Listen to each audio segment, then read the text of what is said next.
Hi everyone, this is the video on how to use the Prusa 3D printer in the 3D lab. So first thing you're going to want to do is either make or find an STL file of the thing you want to print. A good place to find this is on this website Thingiverse, where people can upload anything that they've made. So once you find what you want, press download all files.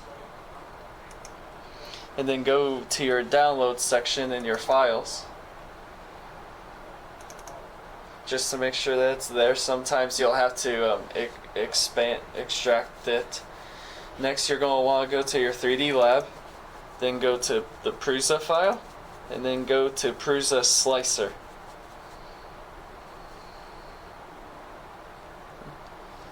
Then once you're in Prusa Slicer, you're going to want to hit the cube plus sign icon in the top bar.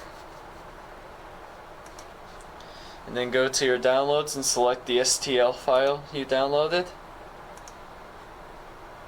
Press open. And then this is where you will do your settings on how you want it to turn out. So first thing you would want to do is print settings to decide how fast you want it, and then next you'll select the material you're going to use. So we are going to be using PLA, which is already selected. And then the supports, it depends on what you're building. Some stuff you have to build supports, and then some stuff you can get away with no supports. And then infill's the same way. It just depends on what you're building, and the less infill there is, the faster your thing will build. And the last thing you'll want to do is to mess with, you can't really mess with position. You can only do that if there's more than one object in the program. But you can mess with your rotation if it's not oriented the way you want it to print, or with size. So that way if it's too big or too small, you can adjust it to your liking. So one helpful trick that you can do, you don't have to do, but you can do if you want to, is in the bottom left corner there's two options. The first one is selected, which will show what it'll look like at the end, but if you select the other one, there's you can now see what it will look like after each layer. So on next to your print settings there's a scroll wheel, and you can move it down and up so that way you can know what it's going to look like after each layer. And the reason this is helpful is if you mid-print, we are going to show you that you can change a filament to switch out colors. And this is why this would be helpful, so you can know when to switch out your colors. Alright, so once you have your print set up in the program, what you're going to want to do first is press this switch on the side to turn it on, and then wait for it to fully boot up.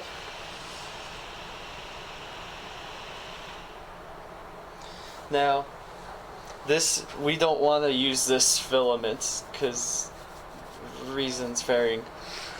So what you're going to want to do is you're going to want to push the knob inside and scroll down till you see an option that says unload filament. And if it's going to ask you what type of material is in there at the moment. So I believe it is PLA.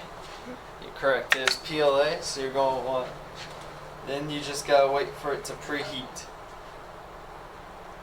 Alright, so once it's done preheating, it's going to beep at you or yell at you. And so what you'll then do is you'll then push in the knob, and it will start unloading it, and then it will yell at you when it's all done. Alright, cut.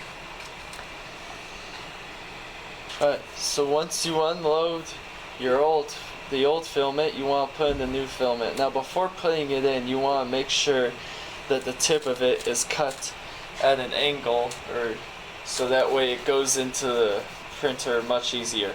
Now, first thing you're going to want to do is put the filament on the stand or tray, and then push this button and slide down till you see load filament. Now put the filament in the hole of the printer, and and make sure that it's receiving it and that it's moving on its own and you're not pushing it in there. It does not need force.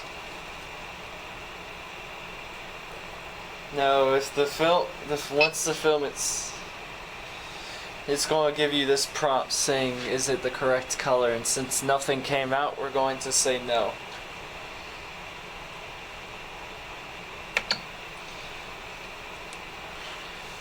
Now, at first it will come out as a different color, and that's just leftovers from the last print. So don't be alarmed if it comes out a different color at first. Alright, once it starts coming out the same color, you press yes. And then you're going to want to take out the SD card from the side of it. Yep. And then you are going to want to put it into the computer. Once you move the SD card and plug it into the computer, you're going to want to hit that big button that says Export G-Code, and you're going to want to save the G-Code onto the SD card. And then after that, you want to press the eject button right next to the X, so that way you're able to remove the disk. And you will know that it will give you a message saying you can remove it. So next you're going to want to put it in facing the other way from you, and then what you're then going to want to do is select the name of your print, and while it's warming up you're going to want to put glue on the print bed around the size of it, so that way the first layer sticks and it doesn't grab the first layer while it's printing the second layer.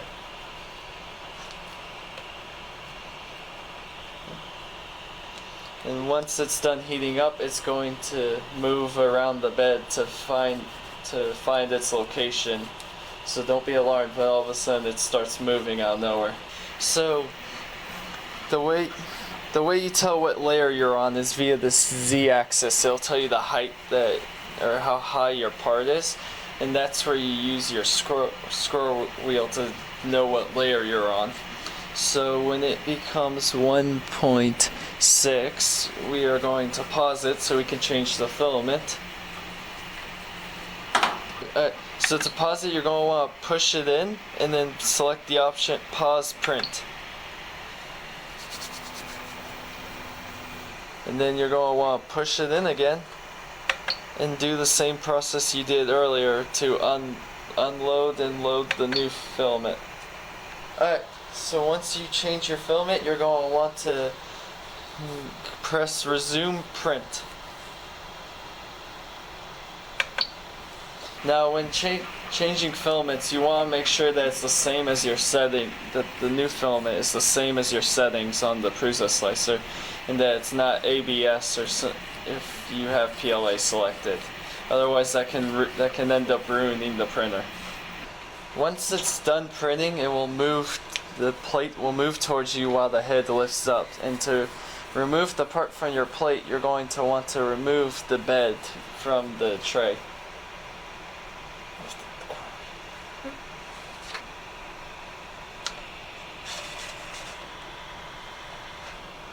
There you go, and we're done.